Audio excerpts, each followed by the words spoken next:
Vamos falar agora sobre mais dois tecidos que fazem parte do sistema fundamental das plantas, assim como os parênquimas. Mas, nesse caso, esses tecidos atuam com a função de sustentação nas plantas, que são colênquima e esclerênquima. O termo colênquima é derivado da palavra grega cola. Essa palavra significa cola mesmo, ou uma substância glutinosa, e se refere ao espessamento fino e brilhante que é característico das paredes primárias das células desse tecido. Esse tecido ele se origina a partir de células meristemáticas do meristema fundamental. O colênquima é um tecido vivo que pode conter cloroplastos e a quantidade de cloroplastos ela pode variar bastante. A característica mais marcante desse tecido é o espessamento da parede das células. Ele é desigual. Nessa imagem a gente vai conseguir observar isso. Essa imagem mostra o corte transversal de um caule. Essa parte aqui que eu estou destacando são as células colenquimáticas. Observe então, que essa parte mais clara é a parte interna da célula, é o protoplasto, e essa parte vermelha é a parede da célula. Então, aqui, por exemplo, a gente vê um espessamento fino e aqui a gente vê um espessamento mais grosso. Então, o espessamento ele não é igual, ele não é homogêneo. Então, essa é a característica mais marcante desse tecido. E é interessante que a composição das paredes celulares do colênquima é de celulose, substâncias péticas e água.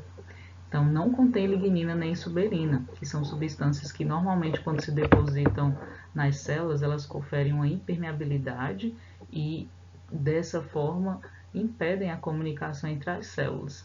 E aí, com o tempo, o tecido ele acaba morrendo. Então, no caso do colênquima, ele é um tecido vivo. E o fato das paredes serem compostas por celulose, substâncias péticas e água, confere uma flexibilidade a esse tecido e nós vamos ver que isso vai colaborar para que ele possa exercer a função dele de sustentação em determinados órgãos.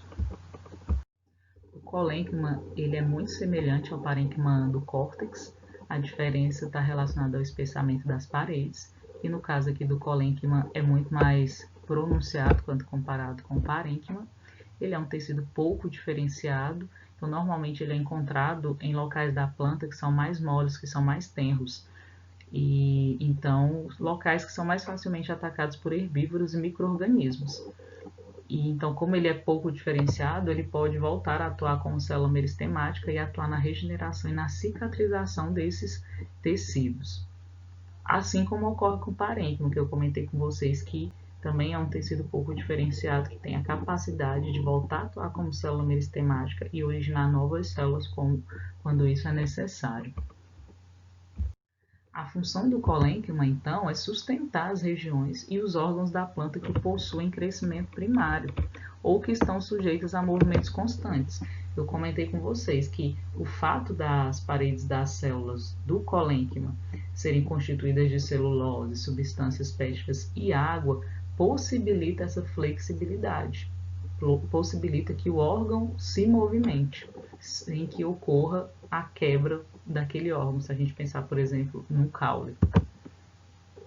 Então, o fato das paredes das células serem espessas é que garante essa sustentação dos órgãos onde o colênquima se encontra. E é interessante que o espessamento da célula ele começa muito cedo, antes da planta completar o seu crescimento. E isso é possível, ou seja, as células em que as paredes elas são formadas, elas continuam crescendo justamente por causa dessa flexibilidade, que a parede das células colenquimáticas proporciona. É muito interessante que em algumas plantas o espessamento das paredes celulares das células colenquimáticas ele é maior, e isso está relacionado com as necessidades do vegetal. Existem algumas plantas que estão sujeitas à ação de ventos fortes, então o espessamento nas paredes das células do colênquima ele vai começar mais cedo e vai ser muito maior quando comparado com plantas que crescem sob condições mais amenas. Por quê? Porque quanto maior o espessamento, maior a sustentação daquele órgão onde o colênquima está sendo formado, onde o colênquima foi formado. Então, nesse caso dessas espécies, né, que estão sujeitas a ventos fortes, elas precisam de uma sustentação maior. Então, as paredes das células do colênquima, elas são muito mais espessas se forem comparadas com espécies que vivem sob condições em que os ventos não são tão fortes.